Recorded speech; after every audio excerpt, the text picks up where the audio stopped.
केंद्रीय गृहमंत्री अमित शहा त्र्यंबकेश्वर मंदिरामध्ये दर्शनाला, मालेगावात सहकार परिषदेला हजेरी लावणार, तर सायंकाळी मुंबईमध्ये NUC-FDC कॉर्पोरेट कार्यालयाचं देखील उद्घाटन.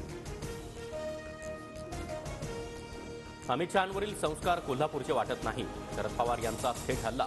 देशाच्या गृहमंत्र्यांनी तारतम्य ठेवून भाष्य करणं अपेक्षित, पवारांचा शहांना सल्ला. शिंदेंना गाडायला उद्धव ठाकरेंना 100 जन्म घ्यावे लागतील. फडणवीसांचे फोन न उचलणारे ठाकरे आता पुष्पगुच्छ घेऊन लाचार का? रामदास कदम यांचा निशाणा. उद्धव ठाकरे बिनडोक राजकारणी.